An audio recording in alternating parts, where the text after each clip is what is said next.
So what's up? Magandang araw sa inyong lahat mga kamamay. So magiging topic natin ngayon is mga bagay na kailangan mong gawin upang habul-habulin ka ng isang lalaki. Okay? So sigurado ako mga kamamay, malaki ang maitutulong nitong mga tips na aking i-share sa inyo sa video ito upang sa pagkakataong ito mga kamamay, kayo naman ang paglaanan ng isang lalaki ng atensyon na kayo naman ang habul-habulin ng mga ito.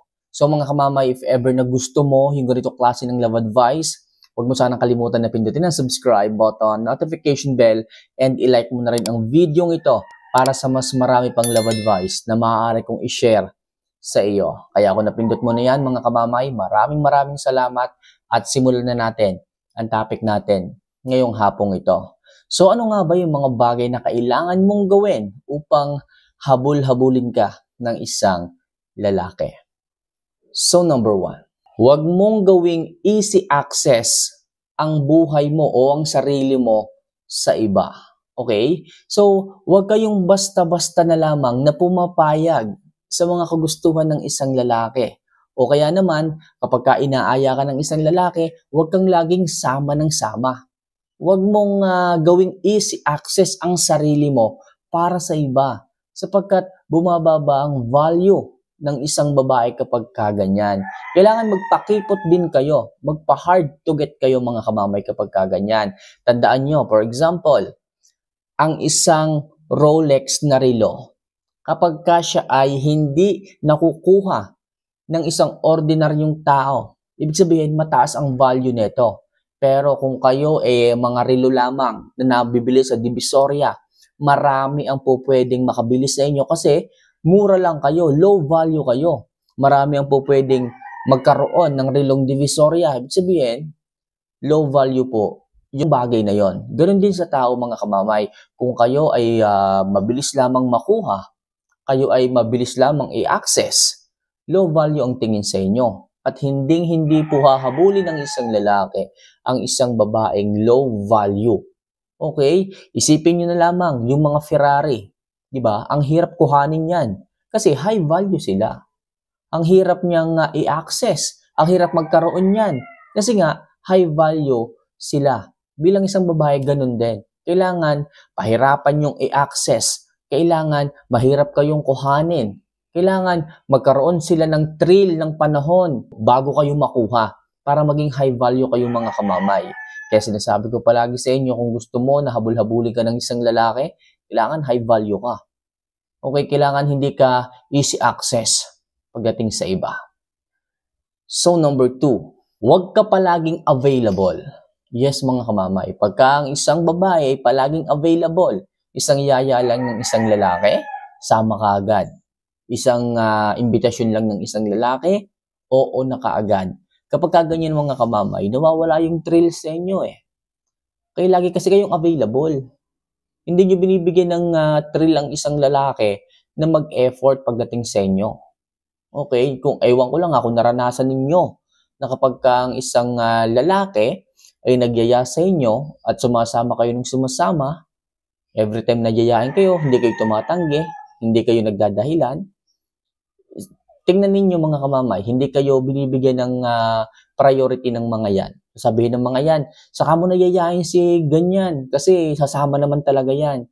Saka mo na yayain si Kwan kasi sigurado naman tayo na sasama yon, hindi naman tumatanggi yon, di ba?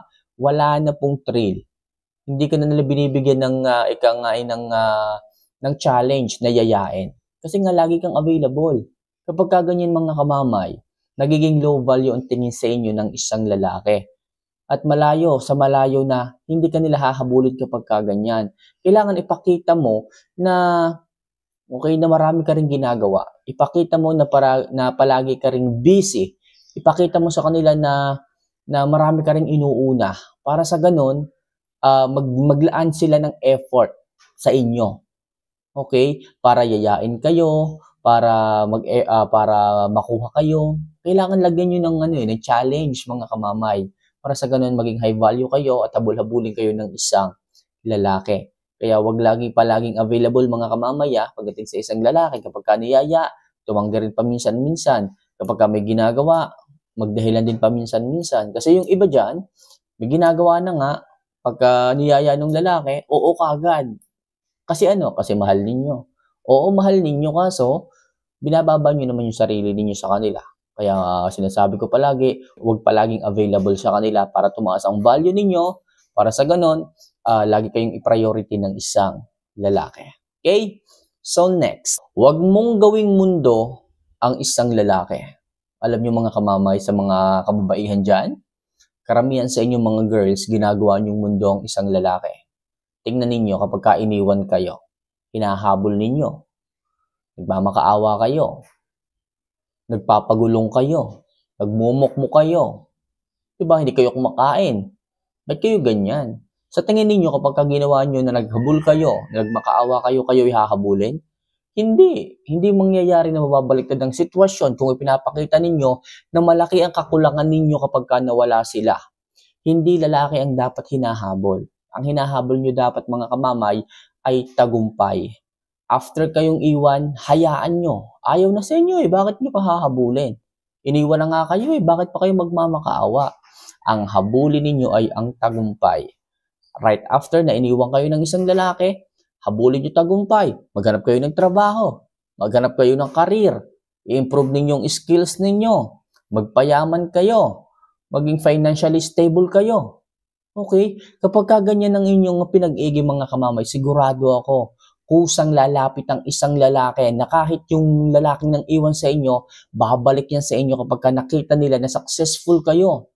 Kasi yun yung pinakamagandang revenge.